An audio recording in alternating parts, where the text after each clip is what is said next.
പേരിൽ കലിമ ചൊല്ലാൻ പറയുന്നു. അതായത് മറ്റൊരു മതത്തെ ശത്രുവായി പ്രഖ്യാപിച്ചുകൊണ്ട് അവരുടെ ജീവൻ എടുക്കാൻ കെൽപ്പുള്ള തരത്തിലേക്ക് നമ്മൾ ഏറ്റവും കൂടുതൽ ഭയപ്പെടേണ്ടത് ഈ ലോൺ വൂൾഫ് അറ്റാക്കാണ്. നമ്മുടെ നാട്ടിൽ ഇങ്ങനൊരു വിഷയം വന്നുകൂടായില്ല. ആളുകൾ ഇതെങ്ങനെ തിരിച്ചറിയാം? ഹിന്ദുവാണോ എന്ന് ചോദിച്ചു, അതേന്ന് പറഞ്ഞു. കലിമ ചൊല്ലാൻ നിർബന്ധിക്കുന്നു, കത്തി കാണിച്ചിട്ട് കലിമ ചൊല്ലണം എന്ന് ആവശ്യപ്പെടുന്നു. അയാളുടെ ചേഷ്ടകളൊക്കെ CCTV വളരെ വ്യക്തമാണ്. അതിനകത്ത് വിദ്വേഷം, അപരവിദ്വേഷം മാത്രമാണുള്ളത്. ഇസ്ലാം മതം എന്ന് പറയുന്നത് ഈ മറ്റു മതങ്ങൾക്കെതിരെ തങ്ങളുടെ ആശയങ്ങൾ ഉപയോഗിച്ചുള്ള യുദ്ധം, അത് ആയുധങ്ങളിലേക്കും കടക്കുന്നു. മതഗ്രന്ഥത്തെ അക്രാമകമായ ശൈലിയിൽ വ്യാഖ്യാനിക്കുന്ന ആളുകൾ, അങ്ങനെയുള്ള മതപണ്ഡിതന്മാർ. സ്വന്തം മതത്തോടുള്ള സ്നേഹമല്ല, അന്യമതത്തോടുള്ള വിദ്വേഷമാണ്. എന്റെ ആശയമാണ് വലുതെന്ന് മനസ്സിൽ ഉറച്ചുകൊണ്ട് ഈ മറ്റും ഇതര മതസ്ഥരെ കുത്തി വീഴ്ത്തുക എന്നൊരു മനോഭാവമാണ്. നാളെ ഈ സംഗതി, ഇതേ സംഭവം തിരുവനന്തപുരത്തും മലപ്പുറത്തും കാസർഗോട്ടും ഈരാറ്റുപേട്ടയിലും ഒക്കെ സംഭവിച്ചു. പെഹൽഗാമിൽ കലിമ ചൊല്ലി ആക്രമണം നടത്തി ഏതാണ്ട് ഇപ്പോൾ 1 വർഷവും ഒരാഴ്ച ആയതേ ഉള്ളൂ. തൊട്ടടുത്ത് നമ്മുടെ മുംബൈയിൽ ഇതേപോലൊരു വിഷയം നടന്നു. എന്താ ചേട്ടൻ പറയാനുള്ളതിന്? അതായത് കഴിഞ്ഞ വർഷം ഏപ്രിൽ 22-ാം തീയതി ആയിരുന്നു ആ ആക്രമണകാരികൾ പഹൽഗാമിലെത്തി കലിമ ചൊല്ലുവാൻ ആവശ്യപ്പെട്ട്, അതായത് ഹിന്ദുവാണോ മുസ്ലിമാണോ എന്ന് പരിശോധിച്ചതിന് ശേഷം ഭാരതീയരായ കുറേ വിനോദസഞ്ചാരികളെ അവിടെ വെടിവെച്ച് കൊന്നത്. അതിന് 1 വർഷം തികഞ്ഞ് ഏതാനും ദിവസങ്ങൾ കഴിഞ്ഞപ്പോൾ, കഴിഞ്ഞ ദിവസം മുംബൈയിലെ താനെ ജില്ലയിലെ മീര റോഡ് എന്ന് പറയുന്ന സ്ഥലത്താണ് ഇപ്പോൾ ഈ പുതിയ സംഭവ വികാസം ഉണ്ടായിട്ടുള്ളത്. അവിടെ ജയ്ബ് സുബൈർ അൻസാരി എന്ന പേരുള്ള ഒരാൾ ഒരു ദിവസം രാവിലെ മീര റോഡിലുള്ള ഒരു കൺസ്ട്രക്ഷൻ സൈറ്റിലേക്ക് കടന്നു ചെന്നിട്ട് അവിടുത്തെ ജീവനക്കാരായിട്ടുള്ള 2 പേരെ ആക്രമിച്ചു. അതിൽ രാജ്കുമാർ സുബ്രതോ രമേശ് സെൻ ഈ പേരുള്ള 2 പേര് അയാളുടെ കത്തിക്കുത്തിൽ ഭീകരമായി പരിക്കേറ്റ് ഹോസ്പിറ്റലിലാണ്. ഈ സംഭവമാണ് ഇപ്പോൾ ഉണ്ടായിട്ടുള്ളത്. പോലീസ് ഉടനെ തന്നെ കേസ് അന്വേഷിക്കുകയും ATS ഇടപെടുകയും ചെയ്തു. ഇയാളുടെ വീട് സീൽ ചെയ്തു. ലോങ് വോൾഫ് അറ്റാക്കിനെ കുറിച്ച് ഇയാൾ സെർച്ച് ചെയ്തു എന്ന് കൃത്യമായിട്ട് അറിയാൻ പറ്റുന്നുണ്ട്. അത് മാത്രമല്ല, ഇയാളൊരു മാത്സും കെമിസ്ട്രിയും പഠിപ്പിച്ചിരുന്നു ഓൺലൈനായി എന്നും പറയുന്നു. ഇയാൾ പൊതുവെ ഒരു അന്തർമുഖനായ ഒരു വ്യക്തിയാണ്. ആരടുത്തും സംസാരിക്കില്ല, എന്ത് ചെയ്യില്ല. ഇങ്ങനെയുള്ള ആളുകളുടെ സമാനമായി നമ്മൾ കണ്ടുവരുന്നതെന്ന് പറയുന്നത് ഇത്തരം ആളുകൾ പൊതുവെ അന്തർമുഖരായിരിക്കും. അതെ, ഇതെങ്ങനെ നമുക്ക് കാരണം ഇന്ന് മുംബൈയിൽ സംഭവിച്ചെങ്കിൽ നമുക്ക് നാളെ നമ്മളെ ചുറ്റുവട്ടവും സംഭവിക്കില്ല എന്ന് നമുക്ക് പറയാൻ പറ്റത്തില്ല. അന്തർമുഖതയല്ല ഇതിലെ പ്രശ്നം. ഇപ്പോൾ ഇൻട്രോവേർട്ട് ആയിട്ടുള്ള എല്ലാവരും ഇങ്ങനെയാണ് നമുക്ക് ചിത്രീകരിക്കാനാകില്ല. എത്രയോ സോഷ്യലി അല്ലെങ്കിൽ ഡോക്ടർമാർ, ഇപ്പോൾ നമ്മൾ ഏറ്റവും കൂടുതൽ ചർച്ച ചെയ്യുന്ന വൈറ്റ് കോളർ ടെററിസം, ഇവരൊക്കെ രോഗികളുമായി നിത്യേന ഇടപഴകുന്ന, പരിസരവാസികളുമായി നിത്യേന ഇടപഴകുന്ന ഒരു ഹോസ്പിറ്റലിൽ കെട്ടിപ്പടുത്ത ചെയർമാൻ ഉൾപ്പെടെ ഈ വൈറ്റ് കോളർ ടെററിസത്തിൽ പെട്ടിട്ടുണ്ട്. എനിക്ക് തോന്നുന്നു ഈ കലിമയിൽ നിന്ന് തന്നെ നമ്മൾ തുടങ്ങേണ്ടിയിരിക്കുന്നു എന്ന് പറയുന്നത്. എന്താണ് ഈ കലിമ? കലിമ എന്ന് പറയുന്നത് അള്ളാഹുവിന്റെ അടിമയാണ് തങ്ങൾ, ഒപ്പം മുഹമ്മദ് നബി തൻ്റെ ദൈവദൂതനാണെന്നും അവസാനത്തെ പ്രവാചകനാണെന്നും അന്ധമായി വിശ്വസിച്ചുകൊണ്ട് അതിനുവേണ്ടി തങ്ങളുടെ ആശയങ്ങളെല്ലാം ഉപയോഗിച്ചുകൊണ്ട് മറ്റു മതങ്ങൾക്കെതിരെ യുദ്ധം ചെയ്യാമെന്ന തരത്തിലേക്കുള്ള ഒരു പ്രവണതയാണ് ഉണ്ടാകുന്നത്. അപ്പോൾ പണ്ട് മുതലേ നമ്മൾ കേൾക്കുന്നതാണ് ഈ ഇസ്ലാം മതം എന്ന് പറയുന്നത് ഈ മറ്റു മതങ്ങൾക്കെതിരെ തങ്ങളുടെ ആശയങ്ങൾ ഉപയോഗിച്ചുള്ള യുദ്ധം, അത് ആയുധങ്ങളിലേക്കും കടക്കുന്നു. അപ്പോൾ ഒരു ആക്ഷേപമായിട്ട് തന്നെ കേൾക്കുകയാണ്. പക്ഷെ ഇപ്പോൾ ആ ആക്ഷേപങ്ങൾക്ക് അടിവരയിടുന്ന സംഭവ വികാസങ്ങൾ തന്നെയാണ് സംഭവിച്ചുകൊണ്ടിരിക്കുന്നത്. ജയ്ബ് സുബൈർ അൻസാരിയുടെ വിഷയം എടുക്കുകയാണെങ്കിൽ ഞാൻ മനസ്സിലാക്കുന്നത് അദ്ദേഹം ഒരു അധ്യാപകനാണ്.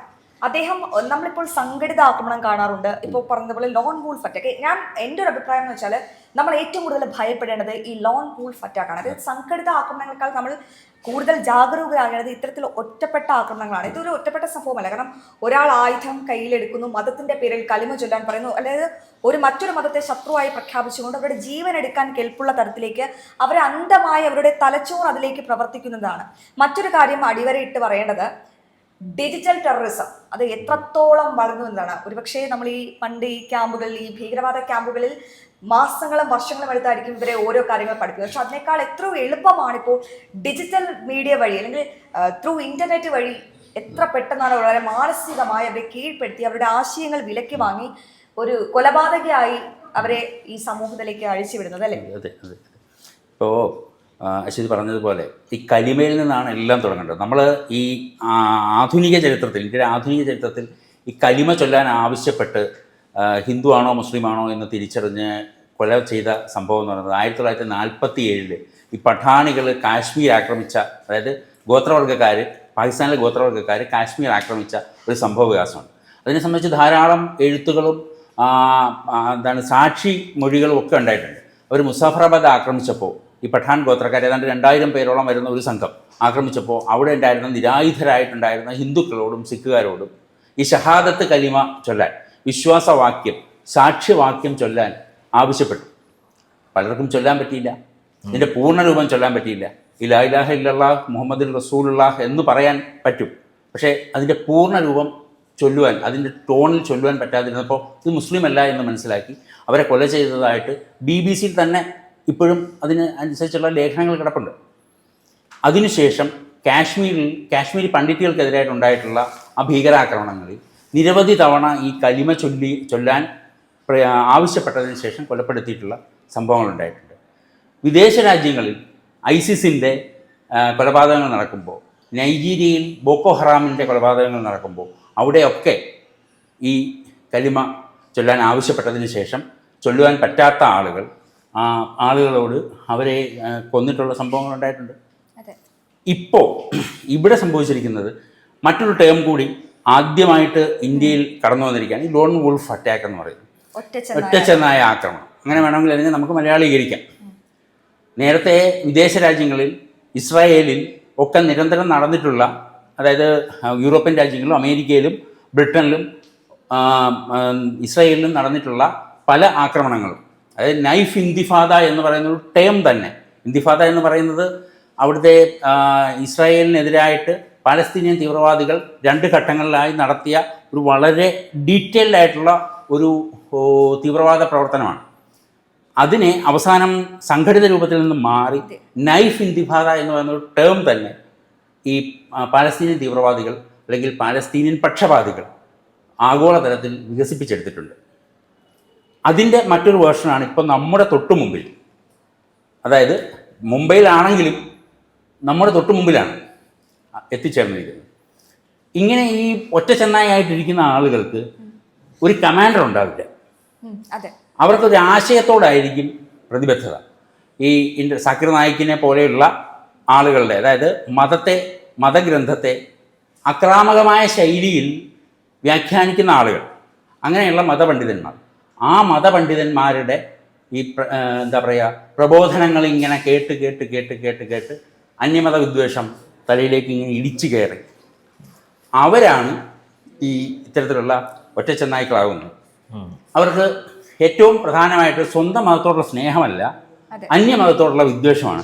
ഇതിനകത്ത് ഈ രാജ്കുമാർ മിശ്രയുടെ അല്ലെങ്കിൽ ഈ സെന്നിൻ്റെ സുബ്രതോ സെന്നിൻ്റെ മൊഴി ഇന്ന് NDTV വന്നിട്ടുണ്ട്. അദ്ദേഹം പറയുന്നു, ഇയാൾ ആദ്യം വന്നിട്ട് തൊട്ടടുത്ത പള്ളിയിലേക്കുള്ള വഴി ചോദിക്കുന്നു. വഴി ചോദിച്ചിട്ട് തിരിച്ചു പോയിട്ട് അയാൾ കറങ്ങി തിരിഞ്ഞ് വീണ്ടും വന്നു. അവർ ഒരു കൺസ്ട്രക്ഷൻ സൈറ്റിലെ 2 പാവം സെക്യൂരിറ്റികളാണ്, അല്ലാതെ ഈ ഇന്ത്യൻ സൈന്യത്തിലെ ഉദ്യോഗസ്ഥരോ പോലീസുകാരോ പോലും അല്ല. യൂണിഫോം ഇട്ട് അവിടെ നിൽക്കുന്നത് മാത്രമേ ഉള്ളൂ. അപ്പോൾ ചോദിക്കുക, നിങ്ങൾ ഹിന്ദുവാണോ? ഇപ്പോൾ ഒരു സാധാരണ സൈക്കോ ആക്രമണവും ഈ തീവ്രവാദ ആക്രമണം അല്ലെങ്കിൽ ലോൺ വൂൾഫ് അറ്റാക്കും തമ്മിലുള്ള വ്യത്യാസം അതാ. ഒരാൾക്ക് വന്നിട്ട് ഹിന്ദു ആണോ എന്ന് ചോദിച്ച് കലിമ ചൊല്ലാൻ ആവശ്യപ്പെട്ട് കുത്തിക്കൊള്ളേണ്ട ആവശ്യമില്ല. ഒരു സൈക്കോ ആയിട്ടുള്ള ഒരാളെ വന്ന് അങ്ങ് കുത്തിയാൽ മതി. ഹിന്ദു ആണോ എന്ന് ചോദിച്ചു, അതേന്ന് പറഞ്ഞു. കലിമ ചൊല്ലാൻ നിർബന്ധിക്കുന്നു, കത്തി കാണിച്ചിട്ട് കലിമ ചൊല്ലണം എന്ന് ആവശ്യപ്പെടുന്നു. അപ്പോൾ ചൊല്ലാൻ പറ്റുന്നില്ല, ചൊല്ലുന്നില്ല. അയാൾ ഈ മിശ്ര അവിടെ നിന്ന് മാറിപ്പോകാൻ ശ്രമിക്കുന്നു, ഇയാൾ കുത്തുന്നു. രാജ്കുമാർ ഇടയ്ക്ക് കയറുന്നു, അയാൾക്ക് ഭീകരമായ കുത്തേൽക്കുന്നു. ഇങ്ങനെയാണ് ദൃക്സാക്ഷി വിവരണം വന്നിട്ടുള്ളത്. പിന്നെയാണ് ഇദ്ദേഹത്തിൻ്റെ ഇൻ്റർനെറ്റ് സെർച്ച് ഹിസ്റ്ററിയൊക്കെ സെർച്ച് ചെയ്യുകയും ഇയാൾ ഈ ലോൺ വൂൾഫ് അറ്റാക്കിനെ കുറിച്ചുള്ള നിരവധി ലോൺ വൂൾഫ് അറ്റാക്കുകളുടെ ചരിത്രങ്ങൾ, അതിനുണ്ടായിട്ടുള്ള പ്രചോദനങ്ങൾ ഇതൊക്കെ പഠിക്കുകയും ചെയ്തിട്ടുണ്ട്. ഗാസ ജിഹാദ് എന്നീ വാക്കുകൾ ധാരാളമായി അദ്ദേഹം ഇൻ്റർനെറ്റിൽ സെർച്ച് ചെയ്തിട്ടുണ്ട് എന്നാണ് ഈ സെർച്ച് ഹിസ്റ്ററി പുറത്തു വന്നതിൽ നിന്ന് സൂചിപ്പിക്കുന്നത്. ഇതൊരു അപകടകരമായിട്ടുള്ള ഒരു ദശാസന്ധിയാണെന്ന് തന്നെ പറയണം. കാരണം കഴിഞ്ഞ ദിവസം വരെ ഒരു ബോംബ് സ്ഫോടനം അല്ലെങ്കിൽ ഒരു ഭീകരാക്രമണം എന്ന് പറയുമ്പോൾ തോക്ക് ഉപയോഗിച്ചിട്ടുള്ള ആക്രമണം അതായിരുന്നു. ഇപ്പോൾ തൊട്ടടുത്ത് നിൽക്കുന്ന ഒരാൾ, ഈ ഒറ്റച്ചെന്നായിക്കൊരു പ്രശ്നമുണ്ട്, അയാൾക്ക് ഒരു വലിയ ലക്ഷ്യമൊന്നുമില്ല, പോലീസ് ഉദ്യോഗസ്ഥനെ കൊല്ലണ്ട, എതിർ മതത്തിൽപ്പെട്ട ആരെങ്കിലും കൊലപ്പെടുത്തിയാൽ മതി. അതൊരു ശരിയായിട്ടുള്ളൊരു അപകടമാണ്.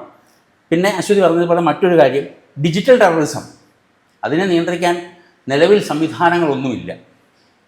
ആ അപകടം നമ്മുടെ തൊട്ട് മുമ്പിലുണ്ട് എന്നുള്ളതാണ് ഇപ്പോഴുള്ള നമ്മൾ തിരിച്ചറിയേണ്ട ഏറ്റവും പ്രധാനപ്പെട്ട കാര്യം. തീർച്ചയായും. അതുപോലെ തന്നെ നമ്മുടെ ഇപ്പോൾ ഇദ്ദേഹത്തിന്റെ നമ്മുടെ ഒരു വിദ്യാഭ്യാസ ചരിത്രം ഒന്ന് പരിശോധിക്കുകയാണെങ്കിൽ നല്ല വിദ്യാസമ്പന്നനാണ്. അതെ അതെ.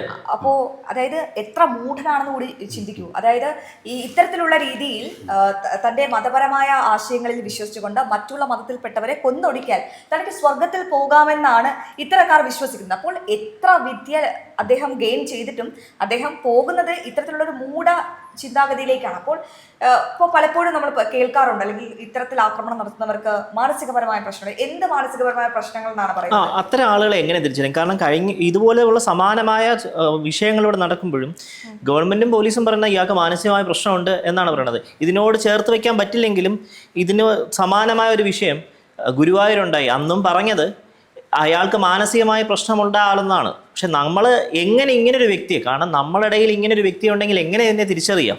ഈ മതവിദ്വേഷവും മാനസിക വിഭ്രാന്തിയും തമ്മിലൊരു ചെറിയ വ്യത്യാസമുണ്ട്. അതായത് ഗുരുവായൂരിൽ നടന്ന സംഭവത്തിൽ അയാളുടെ ബോഡി വേസ്റ്റ് ഇടുവാനായി തിരഞ്ഞെടുത്തത് ഒരു ഹൈന്ദവ ബിംബത്തിൻ്റെ പുറത്താണ്. അയാൾക്കത് വേറെ എവിടെയെങ്കിലും കൊണ്ട് നിമജ്ജനം ചെയ്യാമായിരുന്നു, വേറെ എവിടെയെങ്കിലും കളയാമായിരുന്നു. അങ്ങനെ ചെയ്യാതെ ഒരു തുളസിത്തറയിലേക്ക് അത് കൊണ്ടുവന്ന് നിക്ഷേപിക്കുക എന്ന് പറയുമ്പോൾ അതിനകത്ത് മാനസിക വിഭ്രാന്തിയുടെ വിഷയമല്ല. ഒരു മാവിൻ്റെ ചുവട്ടിലിരുന്നത് പോലെ അല്ലല്ലോ ഒരു തുളസിൻ്റെ മുകളിലിരുന്നത്. അതും അയാളുടെ ചേഷ്ടകളൊക്കെ CCTV വളരെ വ്യക്തമാണ്. അതിനകത്ത് വിദ്വേഷം, അപരവിദ്വേഷം മാത്രമാണുള്ളത്. അല്ലാതെ അയാളുടെ തലയ്ക്ക് പ്രശ്നമുണ്ടോ എന്നുള്ള രീതിയിലല്ല. പോലീസ് പ്രശ്നമൊന്നും ഉണ്ടാകാതിരിക്കാൻ വേണ്ടി പിന്നീട് അയാൾക്ക് മാനസിക വിഭ്രാന്തിയാണെന്നും മുൻപ് അയാൾ ചികിത്സയിൽ കഴിഞ്ഞിട്ടുണ്ടെന്നും ഒക്കെയുള്ള രേഖകൾ മാധ്യമങ്ങളിലേക്ക് പിന്നെ കൊടുക്കുകയും, അതുകൂടാതെ ഈ വേറൊരു വിഷയം എന്താ അറിയോ, ഈ പ്രശ്നത്തിൽ, ഗുരുവായൂരിലെ പ്രശ്നത്തിൽ പ്രതികരിച്ച ആളുകൾക്കെതിരെയാണ് പോലീസ് കേസെടുത്തത്. അയാളെ അറസ്റ്റ് ചെയ്തു, വാദിയെ പ്രതിയാക്കുന്ന സമീപനം. അദ്ദേഹത്തിനെ, ഈ പറയുന്ന പ്രതിയെ അറസ്റ്റ് ചെയ്തു. പക്ഷെ അതിന് മുമ്പ് തന്നെ ഈ സോഷ്യൽ മീഡിയ വഴി പ്രതികരിച്ച ആളുകൾക്കെതിരായിട്ട് നടപടിയെടുത്തിരുന്നു. തീർച്ചയായും നമ്മുടെ മന്തി വിഷയത്തിലും അത് തന്നെയല്ലേ? അതെ അതെ. ഇതിന് സമാനമായ മറ്റൊരു സംഭവം ഉണ്ട്. UK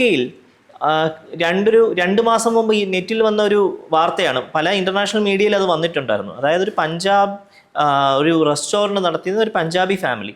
അവരുടെ റെസ്റ്റോറൻറ്റ് മുമ്പിലായി അവർ നോൺ ഹലാൽ ഫുഡ് എന്ന് എഴുതി. അതിനുശേഷം അയാളുടെ കടയെയും അയാളെ ആക്രമിക്കാൻ ശ്രമം നടത്തുകയും പല ശ്രമങ്ങളുണ്ടായി. അയാളുടെ മൊബൈലിലേക്ക് ഭാര്യയും മകളെയും ഗ്രൂമിങ് ചെയ്യുന്നവർക്ക് കൈമാറുന്നുള്ള രീതിയിൽ ഭീഷണി സന്ദേശവും ഉണ്ടായി. ഇത് പലപ്പോഴായി കണ്ടുവരുന്ന ഒരു രീതിയാണ്. പോലീസ് പോലും അയാളെ ആണ് അറസ്റ്റ് ചെയ്തത്, മറ്റുള്ളവരെ അല്ല അറസ്റ്റ് ചെയ്തത്. അത് ഈ സംഘടിത മതത്തിൻ്റെ ഒരു എന്താ പറയുക, ഒരു സ്വാധീനത്തിൻ്റെ ഫലമാണ്. സംഘടിത മതത്തിൻ്റെ മുമ്പിൽ പോലീസ് വളഞ്ഞു നിൽക്കുന്ന സാഹചര്യം ആഗോള തലത്തിൽ തന്നെ ഉണ്ട്.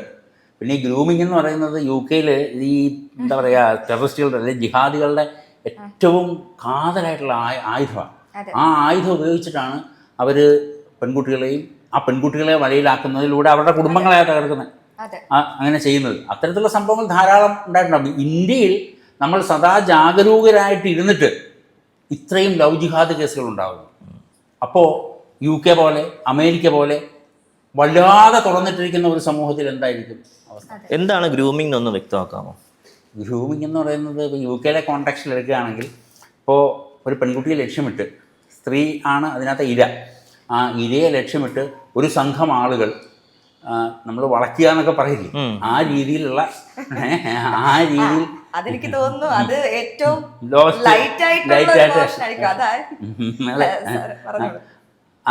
അങ്ങനെ ആ രീതിയിൽ ഇവരെ വളഞ്ഞിട്ട് ആക്രമിച്ച് കീഴ്പ്പെടുത്തി ആ ഗ്രൂപ്പിനുള്ളിലേക്ക് കൊണ്ടുവരിക എന്നുള്ളതാണ് ഇതിനകത്ത് നിന്ന് ഉദ്ദേശിക്കുന്നത്. പക്ഷെ പലപ്പോഴും അതിനകത്ത് പ്രണയം, രതി തുടങ്ങിയ കാര്യങ്ങൾ, മയക്കുമരുന്ന്, പിന്നെ മാനസികമായിട്ടുള്ള കീഴ്പ്പെടുത്തൽ മാത്രമല്ല, ചില സോഫ്റ്റ് രീതിയിൽ കീഴ്പ്പെടുത്തി സ്വന്തം ഗ്രൂപ്പിലേക്ക് കൊണ്ടുവരാൻ വേണ്ടിയിട്ടുള്ള ഒരു ശ്രമമാണ് അവിടെ നടത്തുന്നത്. UK ഇതിൻ്റെ ഒരു കേന്ദ്രമാണ്. എത്രയോ കേസുകൾ, എത്രയോ റിപ്പോർട്ടുകൾ ഇതിനനുസരിച്ച് വന്നിട്ടുണ്ട്. അതിപ്പോൾ ഓൾമോസ്റ്റ് എല്ലാ ഹിന്ദു ഫാമിലികൾക്കും അറിയാവുന്നൊരു ടൈമാണ്. അതിൻ്റെ തുടക്കം കാണുമ്പോൾ തന്നെ പെൺകുട്ടികൾക്ക് ഇപ്പോൾ കാര്യം മനസ്സിലാവും. അപ്പോൾ ഇതിപ്പോൾ നമ്മുടെ നാട്ടിൽ ഇങ്ങനൊരു വിഷയം വന്നുകൂടായില്ല. ആളുകൾ ഇതെങ്ങനെ തിരിച്ചറിയാം? ആളുകൾ മാത്രമല്ല, എൻ്റെ ചോദ്യം ആളുകൾ ഇങ്ങനെയുള്ള ആളുകളെ എങ്ങനെ തിരിച്ചറിയാം, അതേപോലെ പോലീസും നിയമ സംവിധാനവും എങ്ങനെ ഇതിനൊരു ജാഗരൂകരായിരിക്കും, എങ്ങനെ ഇതിനെ നിയമ നടപടികൾ എടുക്കാം എന്നുള്ളതും കൂടെയാണ് എൻ്റെ ചോദ്യം. അതായത് കൃഷ്ണൻ ഒന്ന് ആലോചിച്ച് നോക്കൂ. കൃഷ്ണൻ ഒരു ആയുധം എടുക്കുമ്പോൾ കൃഷ്ണൻ ആദ്യം മനസ്സിൽ വിചാരിക്കുന്നത് എന്താണ്? ഞാൻ ഈ ആയുധം ഉപയോഗിച്ച് ആരെങ്കിലും ആക്രമിച്ചാൽ എന്തൊക്കെ കോൺസിക്വൻസ് ഞാൻ നേരിടേണ്ടി വരും?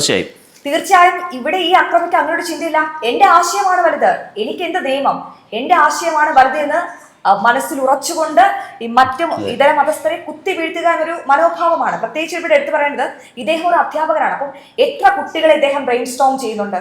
അതായത് ഇപ്പൊ ഇനി ഇവിടെ എടുത്തു പറയേണ്ട വിഷയം, കൃഷ്ണൻ ചോദിച്ചൊരു ചോദ്യം ഉണ്ടല്ലോ, അതായത് എങ്ങനെ ഇവിടെ തിരിച്ചറിയാൻ എനിക്ക് തോന്നുന്നു വഴികളില്ല, ഇവരെ കണ്ടെത്തുക തന്നെ വേണം. പക്ഷേ നമുക്ക് ഇങ്ങനെയുള്ളവരെ സൃഷ്ടിക്കാതിരിക്കാൻ തയ്യാറെടുക്കാം. അത് ഞാൻ മനസ്സിലാക്കുന്നത് നമ്മുടെ കുടുംബത്തിൽ നിന്ന് തുടങ്ങണമെന്നേ. അത് ആദ്യം കുടുംബത്തിൽ നിന്ന് തുടങ്ങുക. സ്കൂളുകളിൽ എന്തുകൊണ്ട് ഈ തീവ്രവാദികൾ അവരുടെ ഗ്യാങ്ങിനെല്ലാം കൃത്യമായ ബ്രെയിൻ സ്റ്റോം ചെയ്യുന്നുണ്ട്, ബ്രെയിൻ ഫീഡ് ചെയ്യുന്നുണ്ട്, കൃത്യമായൊരു എന്താ പറയുക, ഒരു ബോധവൽക്കരണം നടത്തുന്നത്. അതുപോലെ നമുക്ക് എന്തുകൊണ്ട് നമ്മുടെ സ്കൂളുകളിലും നമ്മുടെ വിദ്യാഭ്യാസ സ്ഥാപനങ്ങളിലും നമ്മുടെ വീടുകളിലും എന്തുകൊണ്ട് തീവ്രവാദ വിരുദ്ധ പ്രവർത്തനങ്ങൾക്കെതിരെ ഒരു ബോധവൽക്കരണം നടത്തിക്കൂടാ?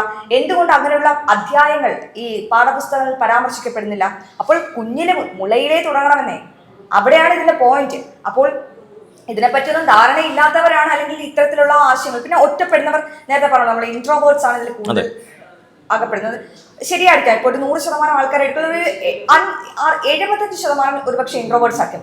ബാക്കി 25% ആൾക്കാരെ ഈ സമൂഹത്തിൽ വളരെ നന്നായി ഇടപെടുന്ന ആൾക്കാരായിരിക്കാം. പക്ഷെ ഞാൻ പറയുന്നത്, നമ്മൾ ഈ ബോധവൽക്കരണം ഈ കുഞ്ഞുനാൾ മുതലേ തുടങ്ങണം. ഈ തീവ്രവാദം എന്താണ്, അല്ലെങ്കിൽ ഇതുകൊണ്ടുള്ള കോൺസിക്വൻസ് എന്താണ്, ഇത് സമൂഹത്തിൽ എന്ത് ദുർഗുണമായ കാര്യങ്ങളാണ് ചെയ്യുന്നത് എന്നത് നമ്മൾ പഠിപ്പിച്ച് തന്നെ കൊടുക്കണം.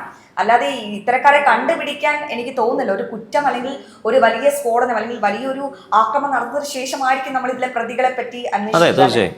ഈ വിദ്യാഭ്യാസത്തിനെ കുറിച്ച് പറയുമ്പോൾ രണ്ടു തരത്തിലുള്ള വിദ്യാഭ്യാസമാണ്. ഒന്ന് ഔദ്യോഗിക വിദ്യാഭ്യാസം, മറ്റേത് മതവിദ്യാഭ്യാസം. പ്രശ്നം കിടക്കുന്നത് മതവിദ്യാഭ്യാസത്തിലാണ്. മദ്രസയിലുള്ള സിലബസ് ആണ് മോണിറ്റർ ചെയ്യേണ്ടതും പരിഷ്കരിക്കേണ്ടതും. അതായത് മതഗ്രന്ഥത്തിനെ അക്രാമകമായ ശൈലിയിൽ വ്യാഖ്യാനിക്കുന്ന വിദ്യാഭ്യാസം അല്ലെങ്കിൽ അത്തരത്തിലുള്ള ആശയങ്ങൾ എവിടെയെങ്കിലും ചൊലുത്തുന്നുണ്ടെങ്കിൽ അവിടെയാണ് കത്തിവെക്കേണ്ടത്. ഉദാഹരണം, ഉത്തർപ്രദേശിലെ മദ്രസകളിൽ അവിടുത്തെ സിലബസ് കൃത്യമായി സർക്കാർ മോണിറ്റർ ചെയ്യുന്ന ഒരു സംവിധാനത്തിലേക്ക് സ്കൂളുകളിൽ നിന്നാണ് ഇത് തുടങ്ങേണ്ടെങ്കിൽ ഒരു അന്തർമുഖനായ ഒരു വ്യക്തി ഒതുങ്ങി ഒരു മൂലയിലിരിക്കുമ്പോൾ ടീച്ചേഴ്സ് അവനെ ശ്രദ്ധിക്കുക, അത് റിപ്പോർട്ട് ചെയ്യുകയും വേണം. ഇവിടെ അന്തർമുഖത്വത്തിന്റെ വിഷയമല്ല, അന്തർമുഖത്വമല്ല ഇവിടുത്തെ പ്രശ്നം. നമ്മൾ തെറ്റായിട്ട് അഡ്രസ്സ് ചെയ്യരുത്. അതായത് ബഹിർമുഖനായിട്ടുള്ള ഒരു വ്യക്തിയും നമുക്ക് ഇതുവരെയുള്ള സ്റ്റാറ്റിസ്റ്റിക്കൽ റിപ്പോർട്ടൊന്നും നമ്മുടെ കയ്യിലില്ല. ഇയാൾ അന്തർമുഖനായിരുന്നു എന്ന് മാത്രമാണ് നമ്മുടെ മുമ്പിലുള്ള മാധ്യമപ്രവർത്തകർക്കിടയിൽ പോലും, അത് മാധ്യമപ്രവർത്തകർ ഒരിക്കലും ഇൻട്രോവേർട്സ് ആയിരിക്കില്ല. മാധ്യമപ്രവർത്തകർക്കിടയിൽ പോലും ഇത്തരത്തിലുള്ള തീവ്രവാദ ആശയങ്ങളെ പിന്തുണയ്ക്കുന്ന തീവ്രവാദികൾക്ക് സഹായം ചെയ്തു കൊടുക്കുന്ന ആൾക്കാരുണ്ട്. വളരെ കൺഫ്യൂസ്ഡ് ആയിട്ടുള്ള മൈൻഡുകൾ മാത്രമേ ബ്രെയിൻ വാഷിംഗ് നടക്കത്തുള്ളൂ. അപ്പോൾ ഇത്തരം ആളുകൾ അവരെ ബ്രെയിൻ വാഷ് ചെയ്യാതെ അവരെ സ്വാധീനിക്കുന്നുണ്ടോ എന്ന്, അതായത് ഇത് സ്കൂളുകളിൽ മാത്രമല്ല, ഈ ഒരു വ്യക്തിയാണെങ്കിൽ ആ വ്യക്തിയുടെ സ്കൂൾ, അവൻ്റെ ചുറ്റുപാടും, അവൻ കളിക്കാൻ പോകുന്ന സ്ഥലം, അത് അവൻ പഠിക്കാൻ പോകുന്ന സ്ഥലം, എല്ലാം കണക്റ്റഡ് ആണ്. ഇത് ആ സമൂഹം അവരുടെ വിദ്യാർത്ഥികളെ, അവരുടെ കുട്ടികളെ കൃത്യമായി മോണിറ്റർ ചെയ്യുകയാണ് ചെയ്യേണ്ടത്. ഏത് തരത്തിലുള്ള മതബോധനമാണ് അവൻ്റെ തലച്ചോറിലേക്ക് കയറുന്നത് എന്ന് മോണിറ്റർ ചെയ്യേണ്ട അല്ലെങ്കിൽ എന്ന് നിരീക്ഷിക്കേണ്ട ബാധ്യത യഥാർത്ഥ മതവിശ്വാസികൾക്ക് ഉണ്ട്. ഈ ലോകത്ത് സമാധാനപരമായി ജീവിക്കണമെന്ന് ആഗ്രഹിക്കുന്നവരാണ് ആ സമൂഹത്തിലെ മുതിർന്നവരെങ്കിൽ അവരാണ് അത് ചെയ്യേണ്ടത്. തെറ്റായി വ്യാഖ്യാനിക്കുന്ന, ഇപ്പോൾ സാക്കിർ നായിക്കിനെ പോലെ അക്രമാസക്തമായിട്ടുള്ള കാര്യങ്ങൾ മാത്രം പറഞ്ഞുകൊണ്ടിരിക്കുന്ന ഒരാളുടെ, അല്ലെങ്കിൽ ലഷ്കർ ഇ തോയ്ബയുടെ ലീഡറുടെ പ്രസംഗങ്ങൾ കേട്ടുകൊണ്ടിരിക്കുന്ന ഇന്ത്യക്കാർ, അത്തരത്തിലുള്ള ആളുകളുണ്ടെങ്കിൽ അവരെ കൃത്യമായി മോണിറ്റർ ചെയ്യുകയും ചെയ്തിട്ട് അവരെ നേരായ വഴിക്ക് കൊണ്ടുവരികയും ചെയ്യേണ്ടത് അവരാണ്. പോലീസിനും സ്റ്റേറ്റിനും അല്ലെങ്കിൽ മറ്റു സമുദായ അംഗങ്ങൾക്കും അതിനകത്ത് ചെയ്യാൻ പറ്റുന്നത് വളരെ ചെറിയ കാര്യങ്ങളാണ്. ഇങ്ങനെ ഇതുപോലെ ഈ ഒറ്റ ചെന്നായിട്ട് ഇവൻ കത്തിയുമായി റോഡിൽ ഇറങ്ങി കഴിയുമ്പോൾ മാത്രമേ ഇവൻ ചെന്നായി ആയിരുന്നു എന്നുള്ള കാര്യം നമുക്ക് മനസ്സിലാവുള്ളൂ. ഒരു കാര്യം കൂടി ഞാൻ കൂട്ടിച്ചേർക്കുകയാണ്. എന്നെ ഏറ്റവും കൂടുതൽ സ്വാധീനിക്കുന്നത് പുസ്തകങ്ങളും സിനിമകളുമാണ്. പക്ഷേ ഇപ്പോൾ എനിക്ക് 26 വയസ്സായി. 26 വയസ്സിൽ ഞാൻ ഒരു സിനിമ കാണുമ്പോൾ ഞാൻ ആലോചിക്കും, ആ സിനിമയിലെ ആശയം ഞാൻ ഉൾക്കൊള്ളണോ എന്ന് ഞാൻ 2 തവണ ചിന്തിച്ചിട്ട് മാത്രമേ ഒരു സിനിമയിലെ ആശയങ്ങളും ഈവൻ ഒരു കോസ്റ്റ്യൂം പോലും എനിക്ക് സ്വീകരിക്കുകയുള്ളൂ. പക്ഷെ ഒരു വിഭാഗം ആൾക്കാർ ഇപ്പോഴും സിനിമയെ കാണുന്ന ആ രീതിയിലാണ് ചെയ്തതെന്ന്. അപ്പോൾ തീവ്രവാദത്തെ പ്രോത്സാഹിപ്പിക്കുന്ന സിനിമകൾ നമ്മുടെ ഭാരതത്തിൽ ഇറങ്ങുന്നുണ്ട്. അവിടെ കത്തിവെക്കണം. അതായത് ഇത്തരത്തിൽ സമൂഹം ഒറ്റക്കെട്ടായി നിന്നുകൊണ്ട് എല്ലാ തരത്തിലും തീവ്രവാദത്തിനെതിരെ ഒന്നിച്ച് പോരാടണം.